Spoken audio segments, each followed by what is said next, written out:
Hello, ഇപ്പം ഞാനെന്ന് വന്നിരിക്കുന്നത് നമ്മുടെ ഈ ഒരു ചെടിയെക്കുറിച്ച് പറയാനാണ്. നിങ്ങൾക്ക് കാണുമ്പോൾ അറിയാലോ, ഇത് കുറച്ചും കൂടെ വലുതാവാനുണ്ട്. അതായത് 3 കളറായിട്ടാണുള്ളത്. നമ്മുടെ മഞ്ഞ, റെഡ്, പച്ച അല്ലെങ്കിൽ വെള്ള, അങ്ങനെ 3 കളർ. അപ്പം ഇതെന്ന് പറയുന്നത് നമ്മുടെ നാട്ടിൽ അപൂർവമായിട്ടേ പിടിപ്പിക്കാറുള്ളൂ. പക്ഷേ ഇപ്പോൾ ഒരുപാട് കൃഷിക്കാർ ഇത് ചെയ്യുന്നുണ്ട്. നമ്മൾ വെറൈറ്റി കൃഷി ചെയ്യുന്നവരുണ്ടല്ലോ, അവർ ഒരുപാട് ചെയ്യുന്നുണ്ട്. അപ്പോൾ ഇത് ഞങ്ങൾ മുമ്പേ ചെയ്തിട്ടുണ്ട്. അപ്പോൾ വീണ്ടും ഞങ്ങൾ വിത്ത് വാങ്ങിച്ച് ചെയ്ത്. അപ്പോൾ ഇതിൻ്റെ പേരാണ് സിസ്റ്റാർഡ്.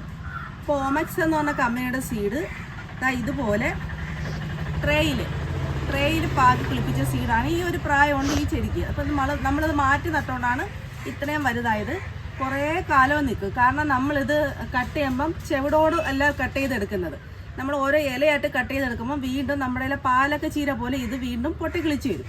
അപ്പോൾ ഇതിൻ്റെ ഗുണം പ്രധാനമായിട്ടും സലാഡിനൊക്കെയാണ് ഉപയോഗിക്കുന്നത്. പക്ഷെ നമ്മളിത് കൂടുതലും തോരൻ വെച്ചാൽ നല്ല ടേസ്റ്റാണ്. നമ്മുടെ മലയാളികളെന്ന് പറയുമ്പോൾ ഏത് ഇലക്കറികൾ കിട്ടിയാലും തോരൻ വെക്കുമല്ലേ. അപ്പോൾ ഇത് തോരനാട്ടും സലാഡാട്ടും എല്ലാത്തിനും ഉപയോഗിക്കുന്ന ഒന്നാണ് സിസ്റ്റാർഡ് എന്ന് പറയുന്നത്. ഇപ്പം ഞാൻ ഇതുപോലുള്ള ചെറിയ പൊക്കം കുറഞ്ഞ പക്ഷെ നല്ല വീതിയുള്ള ഗ്രോ ബാഗിലാണ് നട്ടു കൊടുത്തത്. പക്ഷേ ഇതിലെന്ന് പറഞ്ഞാൽ ഞാൻ ആദ്യം കുറച്ച് അകലത്തിലാണ് നട്ടത്. കുറച്ചും കൂടി വളരാനുണ്ട് കേട്ടോ. അത് കുറച്ച് കുഞ്ഞു തൈകളാണ്. പിന്നെ ഇല മടങ്ങിയിരിക്കുന്നുണ്ട്, ചെറുതായിട്ട് കീടശല്യമുണ്ട്. അപ്പം ഈ മഞ്ഞയും ചുവപ്പും ഭംഗിയാണെങ്കിൽ ഏറ്റവും കൂടുതൽ നല്ല ഹെൽത്തി ആയിട്ട് വളരുന്ന ആ പച്ച അല്ലെങ്കിൽ ആ വെള്ള സിസ്റ്റാർഡാണ്. അപ്പം ഈ കുറച്ച് അടുപ്പിച്ച് വെക്കാം. അതുപോലെ തന്നെ നമ്മൾ കുഞ്ഞ് ചട്ടിയും ഗ്രോ ബാഗൊക്കെ ആണെങ്കിൽ നമുക്ക് ഓരോ തൈ വെക്കാം. പിന്നെ നമ്മൾ ഇല കട്ട് ചെയ്തെടുക്കും, കുറേ നാൾ നിൽക്കും.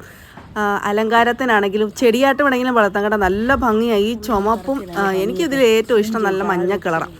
അപ്പോൾ ഇതിപ്പോൾ ഇനി വളർന്ന് വരുമ്പോൾ നല്ല രസമാണ്. കുറച്ചുകൂടെ ഇലയൊക്കെ വലുതായി കുറേ അടുക്കി വളരും. അപ്പോൾ കുറേ ട്രേയിലൊക്കെ നിൽപ്പുണ്ട്. അതെല്ലാം ഇനി മാറ്റുന്നതാണ്. ഇത് ഓമക്സിൻ്റെ സീഡാണ് വാങ്ങിച്ചത്. നമുക്ക് ഓൺലൈനിലൊക്കെ സീഡ് മേടിക്കാൻ കിട്ടും. അപ്പം ഓമക്സിൻ്റെ ഒരുവിധം നല്ല സീഡാണ് കേട്ടോ. അപ്പോൾ അവരെല്ലാ സീഡും കിളിച്ച് കിട്ടുന്നുണ്ട്. അപ്പം ഏറ്റവും നല്ല കമ്പനിയുടെ വിത്ത് നോക്കി വാങ്ങിച്ചാൽ നമുക്ക് ഇതുപോലുള്ള വെറൈറ്റി വിത്തുകളെല്ലാം നമുക്ക് പെട്ടെന്ന് തന്നെ കിളിപ്പിക്കാം. സിസ്റ്റാർഡ് ആണെങ്കിലും ലെറ്റ്യൂസ് ആണെങ്കിലും കുറേ വെറൈറ്റി ഉണ്ട്. വെറൈറ്റിയൊക്കെ എന്തായാലും നമ്മുടെ കാലാവസ്ഥ ഇതെല്ലാം നല്ല പിടിച്ച് കിട്ടും.